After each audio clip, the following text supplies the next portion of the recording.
저희들이 그 시간이 흘러도 여전히 계속해서 많은 분들이 그 후배들에게 그리고 학생들에게 학교에서 꼭 읽히는 책들이 있습니다. 그것은 서양 문학 쪽에서는 호모의 일리아드와 오디세이 같은 그런 책을 읽히고, 그리고 조금 쉽게 쓴 또 동양에서는 논어와 대학, 이런 것들을 학생들에게 읽도록 권합니다. 그리고 오래된 소설, 셰익스피어의 여러 소설을 또 읽힙니다. 100대 또 문학 전집 중에는 톨스토이 같은 분들의 소설을 반드시 읽도록 거기에 권장도서로 해놓았습니다. 이런 그 글들은 다 고전들입니다. 오래된 책들이죠. 그래서 현대인의 그 삶하고는 너무 괴리가 큰 그런 세계 이야기인데, 놀랍게 이런 책들이 지금도 계속 읽히고 있습니다.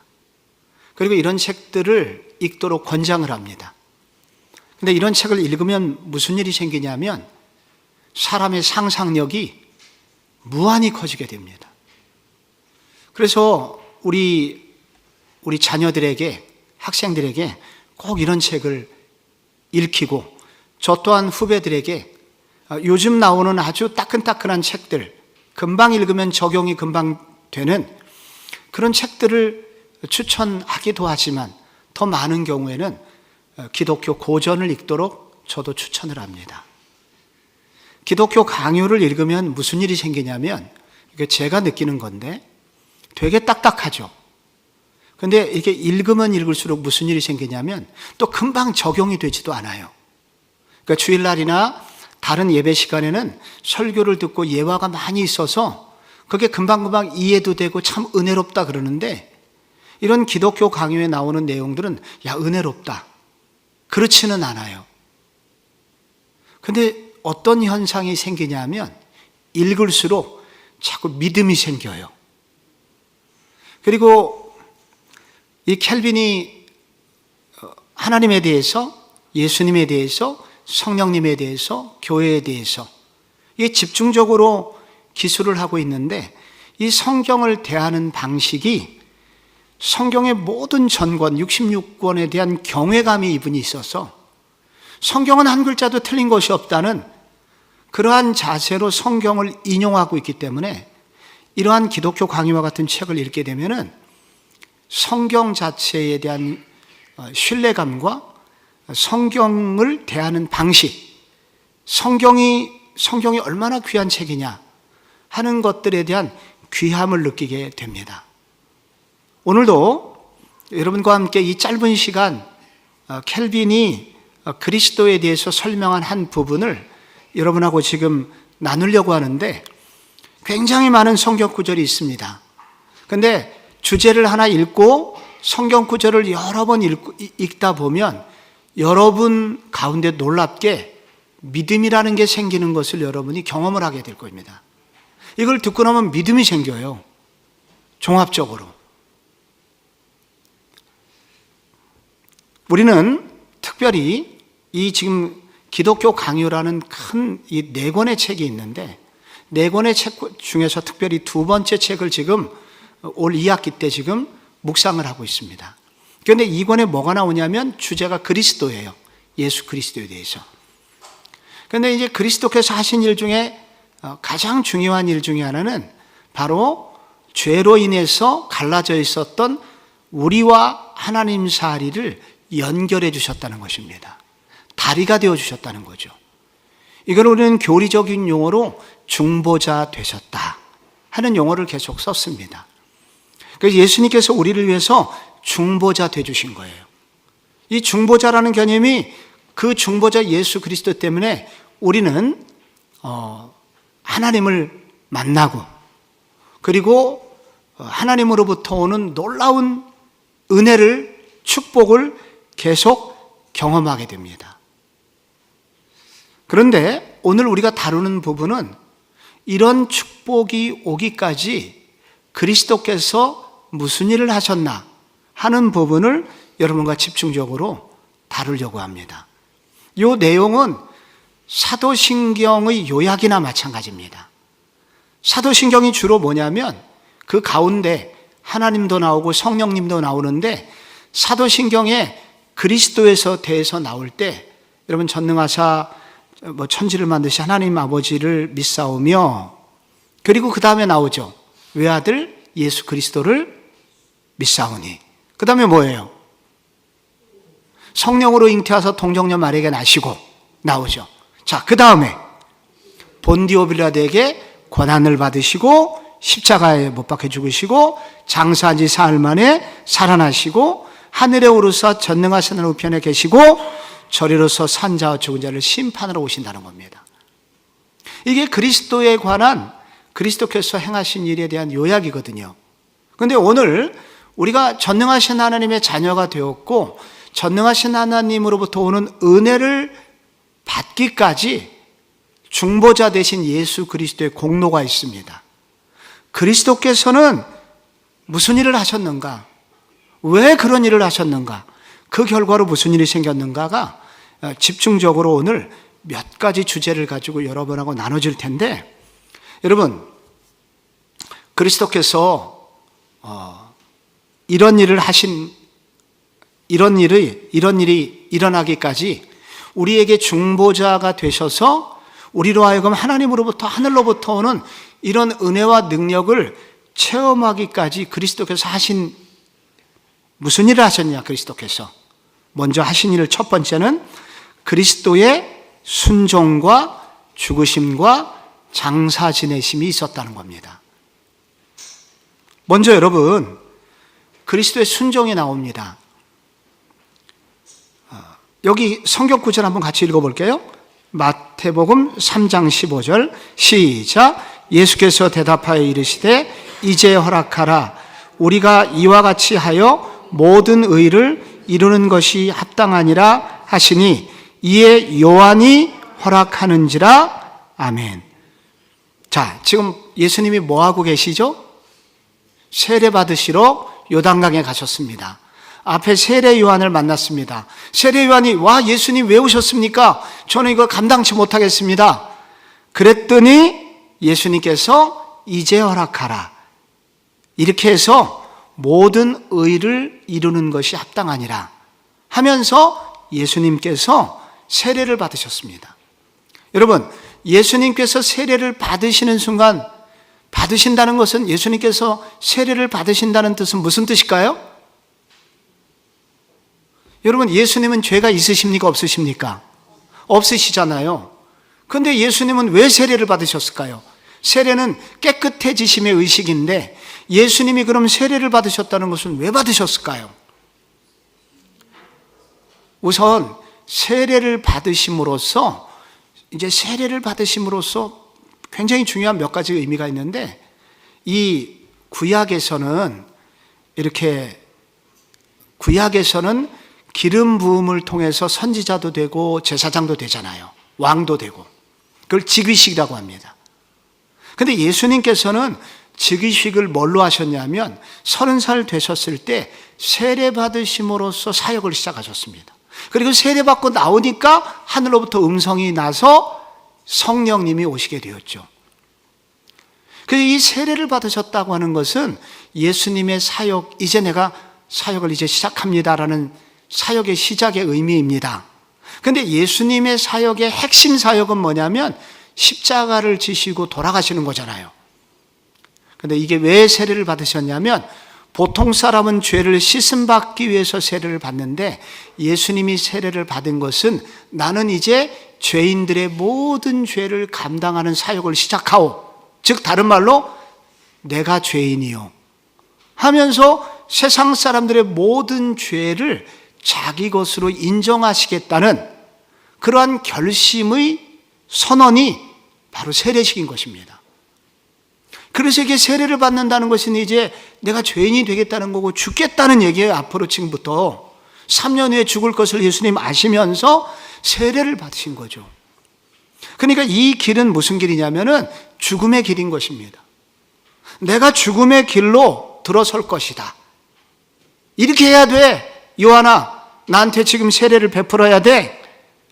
하면서 이것은 예수님이 십자가를 지시고 죽지 않으면 누구도 구원받을 수가 없습니다. 그래서 성부 하나님이 구원의 길을 만들어 놓으셨는데 그 구원의 길은 뭐냐? 예수님에게 모든 죄인들의 죄를 담당하게 하셔서 죽게 하시고 그것을 믿을 때 구원받도록 성부 하나님께서 구원의 길을 정해 놓으셨어요. 그런데 예수님께서 세례 요한에게 이제 허락하라. 무슨 뜻이에요? 나는 하나님 아버지가 정해놓은 구원의 길을 열기 위하여 기꺼이 이 길을 갈 거야. 순종의 걸음을 시작하신 것입니다. 다른 구절은 읽어보세요. 여러분, 예수님께서 육신의 몸을 입고 이 땅에 오셨잖아요. 그런데 그분이 죄만 없으셨지 모든 약함, 인간이 당하는 모든 약함을 예수님 다 가지고 계셨습니다. 예수님이 감기 걸리셨을까요? 안 걸리셨을까요? 걸리셨어요. 예수님 일반 백성이 고통당하고 있는 병을 다 경험하셨어요. 모든 병을 일부러 다 경험하시진 않았지만 그가 그 자연적으로 오는, 아마 그 당시에 코로나 바이러스가 유행했으면 예수님 코로나 걸리셨을까요? 안 걸리셨을까요? 걸리셨어요. 전 국민이 대부분 걸리는 코로나, 예수님 당연히 걸리셨겠죠. 약하셨어요, 예수님도. 그런데 일부러 약해지셨습니다. 그래서 예수님은 모든 것에 순종하셨습니다. 구원자로서 이 땅에 와서 하셔야 되는 그 모든 일에 순종을 하셨습니다. 예수님은 여기 지금 세례를 받으시면서 나는 이제 앞으로 모든 죄인들의 죄를 담당하는 이 사역을 이제 시작하겠소 라고 결심하시면서 세례를 받으셨거든요. 그리고 실제로 예수님은 3년 후에 인류의 모든 죄를 다 짊어지시고 재판을 받으시고 십자가에서 돌아가셨습니다. 예수님이 죄가 있으셨습니까? 없으셨습니까? 없으셨다니까요. 그런데 없으신 것이 성경에 어떻게 증명이 되냐면 빌라도의 재판을 보면 압니다. 빌라도가 이 사람 죄인이요, 그러질 않았어요. 아무리 사건을 조사를 해보고 예수에 대해서 증거를 가져와서 조사를 해보니까 이 사람은 죄가 없다. 이 사람 풀어줘야 된다. 이거를 빌라도가 2번이나 인정을 했습니다. 죄가 없으셨다는 거예요. 예수님은 죄가 없으시다는 것을 그 빌라도에 의해서 바로 증거가 나온 것입니다. 그런데 예수님께서 고의적으로 자신이 죄인이라고 인정을 하셨습니다. 고의적으로. 얼마든지 재판에서 무죄 판결을 받을 수 있었는데 예수님은 고의적으로 그 재판석에서 본인이 바로 신성모독의 죄를 졌다고 그렇게 고의적으로 고백을 하셨습니다. 왜 그러셨습니까? 그게 우리가 이사야 53장 5절 잘 아는 구절입니다. 거기 그렇게 나오죠.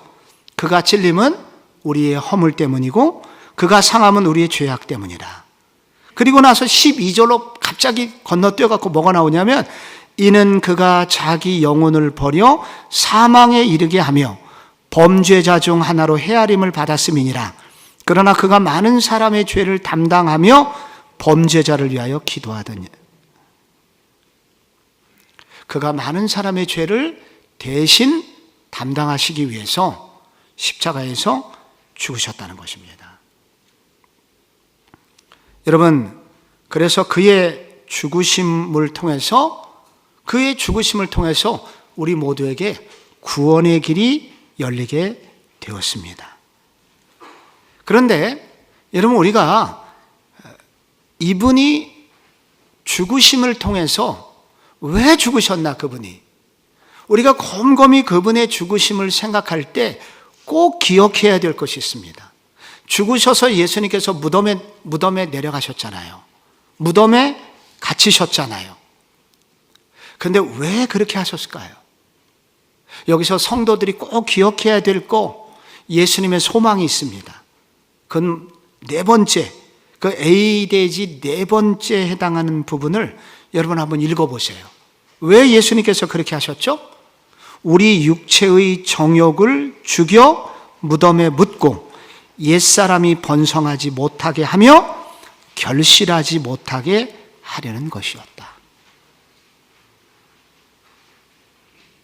여러분, 그리스도께서 완전히 죽어 무덤에 내려가시게 된 것은 우리도 그렇게 되기를 원하셨다는 거예요. 우리의 죄가 완전히 죽어 무덤에 내려가는 것 같이 되어서 우리가 그동안 육체적으로 살던 우리가 더 이상 육체적인 삶을 살지 않고 하나님을 기쁘시게 하는 삶을 살도록 하기 위해서 돌아가셨다는 것입니다. 그러므로 여러분 골로새서 3장 2절을 같이 한번 읽어볼게요. 거기 나오는 구절 시작. 위의 것을 생각하고 땅의 것을 생각하지 말라. 이는 너희가 죽었고 너희 생명이 그리스도와 함께 하나님 안에 감추어져 있음이니라. 더 이상 이 땅의 사람으로만 살지 말고 하늘의 삶을 살아라 하는 소망을 가지시고 그리스도께는 서는 죽으시고 무덤에 내려가시고 묻히셨다는 것입니다. 우리가 여러 번 읽어볼 필요가 있습니다. 여러분 성경 구절을 읽고 한 번 또 읽어보시면 놀랍게 여러분들에게 거기서 믿음이 생기게 될 것입니다. 예수님께서 장사 지낸 지 3일 만에 부활하셨는데, 아니 부활하시려면 그 다음날 부활하실 수도 있고, 그리고 돌아가신 지 얼마 1시간 2시간 내로 부활하시셨는데 3일 동안 있으셨습니다. 이 유대인들에게 있어서 이제 3일이라는 기간은 이게 이제 사람이 이 시체가 열대 지방이기 때문에 이 시체가 썩는 시간입니다. 그런데 예수님께서 장사 지내는 이 3일 동안 그럼 예수님은 어디 계셨을까? 예수님의 영혼은 어디로 가셨을까? 보통은 우리가 사람이 우리 전설의 고향을 보면은 여러분 사람이 죽고 억울하게 죽고 나면은 그 당시 다 불교 문화였기 때문에 극락에 가지 못하고 구천에 떠돌아요. 예수님의 영혼은 이 3일 동안 어디가 계셨을까요?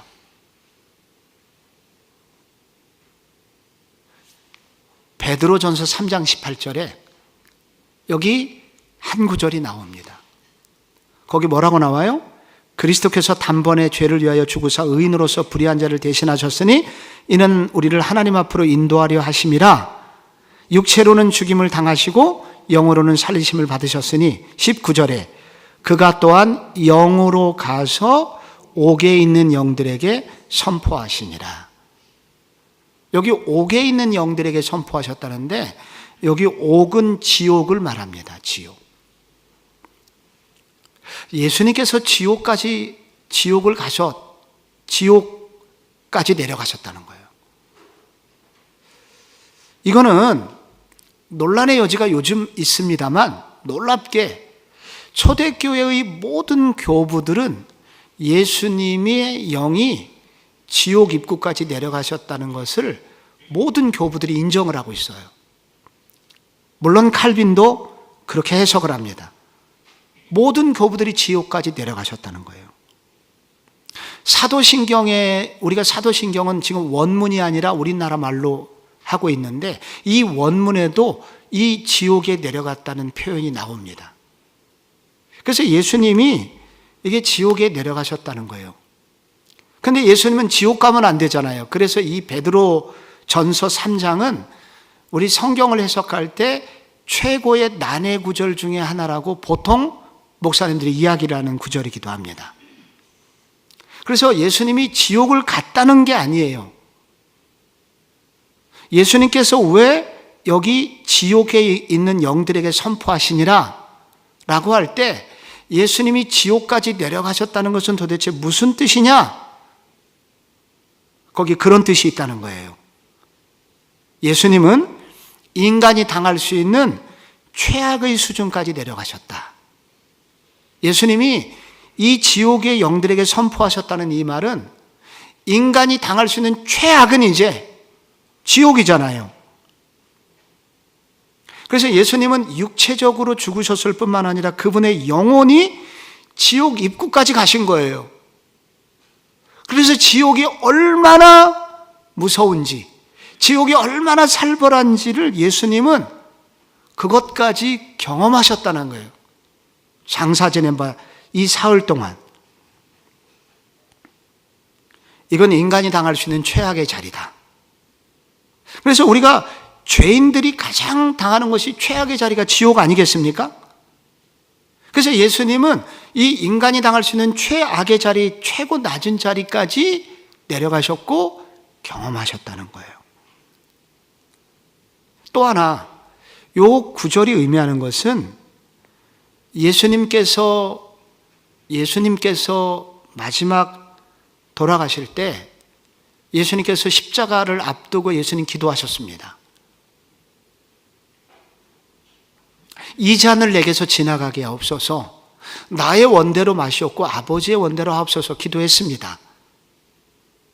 폴리갑도 그 화영장 앞에서 당당하게 그는 죽었는데 예수님이 겁쟁이네? 십자가 앞에서 죽는다고 예수님 저렇게 이 잔을 지나가게 하옵소서? 예수님은 왜 그럼 그렇게 쫄았을까? 예수님이 두려워하신 것은 단지 죽는 것이 두려웠던 게 아닙니다. 예수님의 두려움은 성부 하나님과 성령 하나님과 영원 전부터 온전한 하나셨는데 이 모든 죄를 짊어지시는 바로 그 순간만큼 어떻게 됩니까?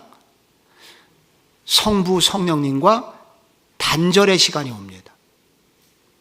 그래서 그분에게는 거대한 두려움이 오시게 된 거예요. 상상할 수 없는 두려움이 그분에게 찾아왔다는 거예요. 그래서 여러분, 예수님께서 이 지옥의 입구까지 지옥의 영들에게 선포하셨다고 하는 이 말은 이 성자 예수님이 이 하나님과의 단절을 통해서 완전히 성부 하나님으로부터까지 버림받을 수 있겠구나 하는 두려움의 시간이 그에게 있었다는 거예요. 얼마나 두려운지.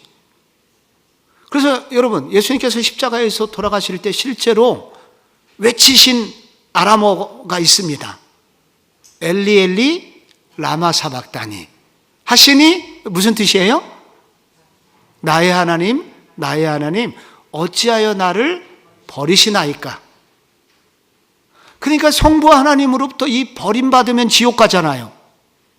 지옥의 입구에 가서 이렇게 영들에게 선포했다고 하는 말은 하나님으로부터의 버림받아 지옥에 가는 것, 그런 두려움, 그 정도의 하나님과의 단절을 통해서 버림받는 것에 대한 두려움하고도 싸우시는 시간이 있었다. 왜 예수님이 이런 고통을 당하셨을까요? 우리들이 그런 고통을 당할 수 있으니까. 우리 인간 누구나 다 당할 수 있는 최악의 자리, 최고의 고난과 고통의 자리를 예수님이 이렇게 경험하심으로써 우리 모두에게 진정한 중보자의 역할을 하셔서 우리 모두가 바로 하나님 앞으로 인도되기를 바랬다는 것입니다. 여러분, 젊은이들이 한때 우리나라를 향해서 했던 용어가 있습니다. 무슨 조선 그랬는데, 예, 젊은 애들이 우리나라를 뭐라고 불렀냐면은 헬조선이라고 불렀습니다. 지옥 조선이라는 거예요. 우리나라는 지옥이었다는 거예요.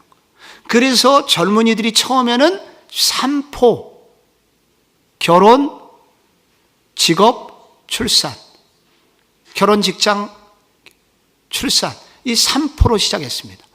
그러다가 5포가 나오고 7포가 나오고 N포, 무작위로 모든 걸 포기하는, 젊은 애들에게 되는 게 없어요. 그래서 이 땅은 지옥이었다. 그래서 지옥의 옥탑방 시리즈가 각 방송사마다 신림동 고시촌부터 시작해서 젊은이들의 밀집적인 취재를 해가지고 방송이 많이 됐었습니다. 우리도 뭐라 그래요? 정말 어려웠던 시간 되면 여러분 뭐라 그래요? 지옥 같았어. 여러분 지난 며칠간 여기 어려움과 고난을 당할 때 여러분 그런 시간을 누구한테 표현할 때 지옥 같았다고 그러잖아요. 그런데 이 지옥 같았을 때 이 지옥 중에 정말 아픈 지옥이 있다면은 관계를 통해서 오는 지옥입니다. 왕따 당하는 애들. 여러분 선생님들이 왜 자살해요? 이 학부형들의 관계와 이 학생들로부터 존경을 받는 게 아니라 계속 비난을 당하고 조롱을 하잖아요. 아이들이 조롱을 하고 따지는데 학부형들이 합세해갖고 나쁜 학생이 약한 학생을 괴롭히고 어렵게 하는데 그거를 말리면 나쁜 선생이 되고 계속 고소고발을 당해요. 그래서 지난번에 한 선생님은 어떻게 했어요? 학부형한테 계속 돈을 뜯겼어요. 그래서 월급을 타면 상당 부분의 돈이 학부형한테 가야 돼. 그래서 자살을 한 겁니다. 그런데 그분이 죽으면서 지옥이 따로 없었다. 내가 있는 그 학교, 그 관계 속에서 오는 그게 지옥이 따로 없었다. 지옥 같았다는 거예요. 이 다윗을 보면 다윗의 인생 중에 한 부분이 지옥 같았던 시간이 있었습니다. 그가 왕의 비서실장으로 취직을 해갖고 성공한 줄 알았는데 알고 보니까 이 왕이 우울증 환자야. 그래서 갑자기 잘해주다가 우울증이 도지면 칼을 던지거나 창을 던져갖고 그를 벽에 박아서 죽이려고 해. 다윗의 고난이 그때부터 시작이 됩니다. 그래서 적어도 8년 6개월 동안, 조금 길게 잡으면 약 10년간 이 사울 왕으로부터 끈질긴 이런 추격전을 당하게 되는 거예요. 그러니까 인간관계로부터 오는 계속해서 시달리는 이것을 그는 거의 10년간 빚쟁이에게 쫓기듯이 이런 사람에게 계속해서 고난의 시간을 당하게 되죠. 그런데 다윗은 놀랍게 미치지를 않았습니다. 사울처럼. 다윗은 정상이 됐고 다윗은 그 안에서도 소망을 노래하는 사람이었고 결국은 통일왕국의 왕이 되었습니다. 다윗의 이 놀라운 고백 중에 이런 고백이 나와요. 이 시편 139편에 보면은 이런 성경 구절 한 구절이 나옵니다. 내가 주의 영을 떠나 어디로 가며 주의 앞에서 어디로 피하리이까? 내가 하늘에 올라갈지라도 거기 계시며 스올에 내 자리를 펼치라도 거기 계시니이다. 시편 139편 집에 가서 찾아보세요. 스올의 자리를 펼치라도 거기 계시다는 거예요. 스올이 뭐예요? 지옥입니다. 그러니까 지옥 같았던 그런 상황 속에서도 다윗은 거기서 힘을 얻을 수 있었습니다. 그 자리까지 함께 하시는 하나님 때문에 힘을 얻을 수 있었다는 것입니다. 여러분, 그런데 예수님께서 왜 지옥의 영들에게 내려가셨느냐? 그 앞에서 선포하셨느냐? 바로 우리들 때문이다. 오늘도 지옥 같은 삶을 살고 있는 우리들 누군가를 위하여 먼저 지옥을 경험하시고 이 지옥 앞에서 이 지옥을 경험하신 예수님께서 바로 내가 너를 알고 있다. 그런 무서움과 두려움으로 떨고 있는 자들을 향하여 그런 죽음과 단절에 대한 두려움을 갖고 있는 사람들에게 힘을 주시기 위해서, 살리시기 위해서 거기를 가셨다는 겁니다. 그래서 여러분, 히브리서 2장 15절이 나오는 것입니다. 평소 같으면 보이지 않는 구절이에요. 그러나 거기 히브리서 2장 15절, 그분의 지옥에 내려가심 덕분에 생긴 일, 그 덕분에 우리 모두는 완전한 구원을 받게 되었다는 겁니다. 거기 히브리서 2장 15절 한번 같이 읽어봐요. 시작. 또 죽기를 무서워함으로 한평생 매여 종로로 타는 모든 자들을 놓아주려 하심이니. 할렐루야. 죽기를 무서워해갖고 나는 막 살아야 돼. 그래가지고 그것 때문에 아둥바둥 종로로 타는 모든 자들에게 자유를 주시기 위해서, 죽음의 저주, 죽음의 무서움을 벗어나시는 은혜를 주시기 위해서, 오늘 그 덕분에 우리도 이런 죽음의 공포와 두려움으로부터 우리 벗어날 수 있게 되었다는 겁니다. 예수님께서 장사 지낸 바 사흘 되셨을 때 부활하셨고 승천하셨습니다. 부활은 우리가 많이 다뤘으니까 승천을 오늘 거기 몇 글자 여러분과 함께 좀 깊이 볼 수 있는 몇 부분을 기록을 해놨습니다. 예수님이 부활하셔서 승천하셨지 않습니까? 승천하셨다는 건 뭐냐? 예수님께서 하늘로 올라가셨죠. 올라가셨다고 하는 건 뭐냐?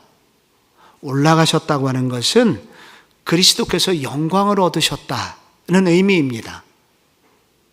여기 요한복음 7장 39절을 보면은 이런 구절이 여기만이 아니라 이런 구절이 중간중간에 나와요. 요한복음 7장 39절 읽어보시면, 이는 그를 믿는 자들이 받을 성령을 가리켜 말씀하신 것이라. 예수께서 아직 영광을 받지 아니하셨으므로 성령이 아직 그들에게 계시지 아니더라. 영광을 받았다는 거예요. 예수님께서 아직 영광을 받지 않았다 그러는데 나중에 영광을 받으시는데, 바로 영광을 받으셨다는 뜻은 무슨 뜻이냐면, 예수님께서 원래 영광의 자리에 있으셨잖아요.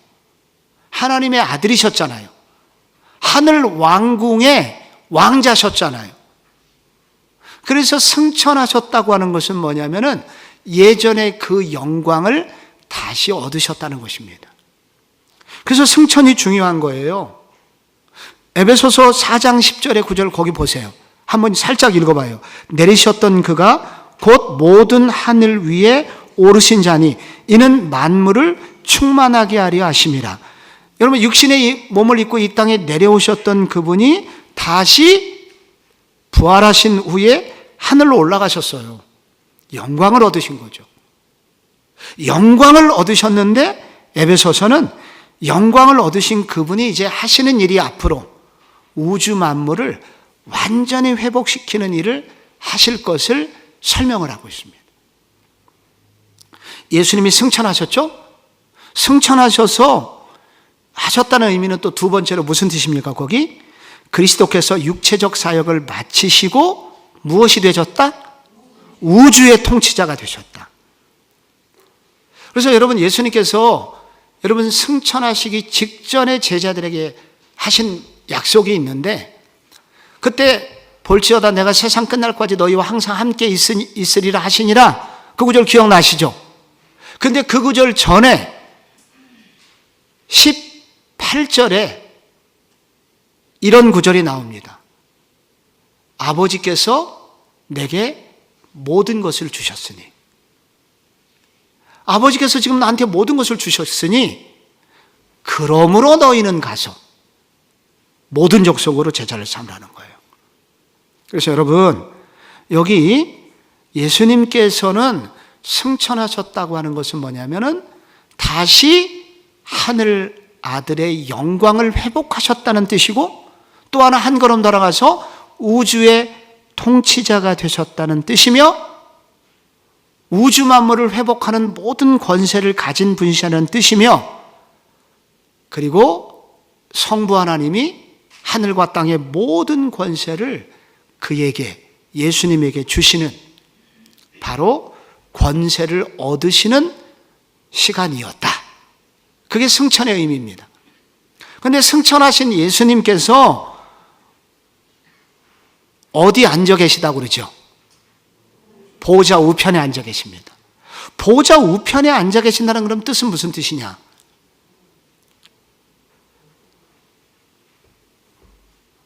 여러분 이거를 성경적 수거라고 그래요. 예수님은 다 시간도 공간도 초월하시는 분인데 여러분 예수님이 오른편 왼편이 어디 있겠습니까? 영이신 그분이 오른쪽에 앉았는지 왼쪽에 앉았는지 안 보일 거예요. 그런데 이것이 의미하는 바 이것은 바로 구약에서 반복적으로 나오는 단어죠. 보좌 우편에 앉으셨다는 뜻은 뭐냐? 오른쪽은 언제나 뭐예요? 가장 큰 힘, 권세가 그에게 주어졌다는 것입니다. 하늘의 모든 권세가 그에게 주어졌다는 거예요. 이건 많이 우리가 들었던 얘기입니다. 그런데 그 다음에 예수님이 하늘 보좌 우편에 앉으심으로 생기게 된 일이 있는데 바로 그때 무슨 일이 생기냐? 우리에게 천국길을 여시는 순간이다. 여러분 예수님께서 예수님께서 부활하셔서 승천하셔서 보좌 우편에 앉으시는 그 순간 무슨 일이 생기냐면은 우리 모두에게 천국 가는 일이 완벽하게 성취된 순간이에요. 그게 요한복음 14장 3절입니다. 예수님 그러셨잖아요. 제자들에게 가서 너희를 위하여 거처를 예비하면 내가 다시 와서 너희를 내게로 영접하여 나 있는 곳에 너희도 있게 하리라. 예수님께서 보좌 우편에 완전히 앉으심으로써 우리 모두에게 천국 가는 길을 완벽하게 이루신 순간 바로 이 순간인 것입니다. 여러분 시골에서 6형제, 7형제, 8형제, 9형제 있는데 큰형이 서울 가서 큰 회사 만들어가지고 자리를 딱 잡으면 어떻게 돼요? 고향에 있는 이 동생들 하나씩 둘씩 서울로 불러요. 먹고 살 길이 열리게 되죠. 우리의 큰형님 되신 예수님께서 부활하셨고 승천하셨고 하나님 보좌 우편에 앉으심으로 확실한 그분의 자리를 마련하셨고 바로 그 순간 우리 모두에게 천국 가는 일이 확정이 되었다. 완전히 완벽하게 거기서 천국 가는 일이 완전히 거기서 종지부를 찍게 된 거예요. 아무도 변경할 수 없게 된 거예요. 그리고 그분이 그것도 모자라서 그 보좌 우편에서 지금도 하시는 일이 있다고 합니다. 그것은 무엇일까요? 히브리서 7장 25절.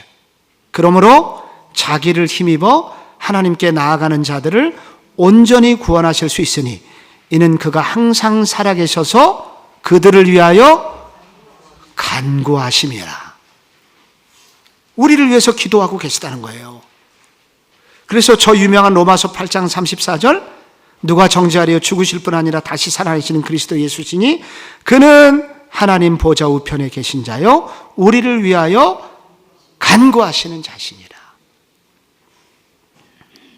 여러분 바로 그 순간 동시에 생긴 일이 있습니다. 그것은 여러분의 과로를 채우고 가셔야 되는데 거기 원수를 완전히 굴복시키시고 무엇을 완성시키셨냐? 교회를 완성시키십니다. 교회를. 그래서 여러분 예수님께서 부활하시고 승천하시고 보좌 우편에 앉으심으로 말미암아 하나님의 모든 구원 계획이 이루어지게 됩니다. 그런데 이제 마지막 날이 되면 무슨 일이 생기느냐? 보좌 우편에 앉아 계신 예수님께서 일어나시게 됩니다. 그리고 하시는 일이 있습니다. 그것은 마태복음 25장에 양과 염소에 비유해서 말씀하셨습니다. 그 마지막 날 무슨 일을 하시냐면 그때 예수님께서 보좌에서 일어나셔서 다시 이 땅에 임재하십니다. 재림하십니다. 그래서 무슨 일을 하시냐? 모든 민족을 예수님 앞에 모으고 그때 양은 오른편에 염소는 왼편에 두리라. 선택자와 불택자를 나누십니다. 그 일이 있기 직전에 무슨 일이 생기냐면 고린도전서 15장 51절을 마지막 구절로 보십시오. 보라 내가 너희에게 비밀을 말하노니 우리가 다 잠잘 것이 아니요 마지막 나팔의 순식간에 홀연히 다 변화되리니 나팔 소리가 나매 죽은 자들이 썩지 아니할 것으로 다시 살아나고 우리도 변화되리라. 성도 여러분, 우리가 마지막 날 다 부활하는데 믿는 사람만 부활할까요? 믿지 아니하는 사람도 부활할까요? 다 부활합니다. 믿는 사람만 부활하는 게 아니에요. 믿지 않고 죽은 자도 다 부활합니다. 그리고 무슨 일이 생깁니까? 양과 염소로 구별이 됩니다. 구분이 됩니다. 그래서 사도신경에 예수님에 관한 그 마지막 구절이 나오는 거예요. 저리로서 산자와 죽은 자를 심판하러 오시리라. 저리로서 from there, 바로 그 자리 하늘 보좌로부터 일어나셔가지고 그래서 재림하셔서 산자와 죽은 자를 심판하러 오시리라 말씀하십니다. 그러므로 사랑하는 성도 여러분, 그리스도만이 우리의 유일한 구원자가 되십니다. 우리가 신뢰하고 따라가야 될 분은 그리스도이십니다. 그리고 우리가 하나님과 우리 사이를 연결하실 분은 오직 그리스도이십니다. 그러므로 오늘 이 밤에도 그리스도만을 신뢰하는 여러분들 되시기를 바랍니다. 그래서 거기 다른 사람은 의지하지 마라. 여기 사도행전 4장 12절 말씀을 마지막 구절로 쏟았습니다. 큰 목소리로 한번 읽어봐요. 시작. 다른 이로서는 구원을 받을 수 없나니 천하 사람 중에 구원을 받을 만한 다른 이름을 우리에게 주신 일이 없음이라 하였더라. 아멘. 그 주님을 의지해서 오늘 이 밤도 기도하시고 이 구원자 예수를 의지해서 그분을 신뢰함으로 여러분의 문제도 아픔도 지옥의 눈물도 하나님께 쏟아내는 이 밤이 되시기를 축복합니다. 기도하겠습니다. 아버지 하나님 감사드립니다. 하나님과 우리 사이의 유일한 중보자가 되시기 위하여 죄인으로 세례받으시고 십자가에서 죽으시고 지옥의 영에 가서 선포하시고 그리고 부활하시고 승천하시고 보좌 우편에 앉으시고 심판주로 오시는 그리스도, 이 우리의 유일한 구원자 예수 그리스도를 하나님 우리가 더 깊이 만나고 더 신뢰하고 이 주님과 가까워지는 시간이 가면 갈수록 더 하나가 되는 저희 모두가 되게 하여 주옵소서. 하나님 눈물 흘리고 아파하는 분들이 너무 많습니다. 하나님 이 주님만이 소망인 줄 아오니 이 주님 의지에서 이기게 하시고 승리할 수 있도록 도와 주옵소서. 예수님의 이름으로 기도드립니다. 아멘.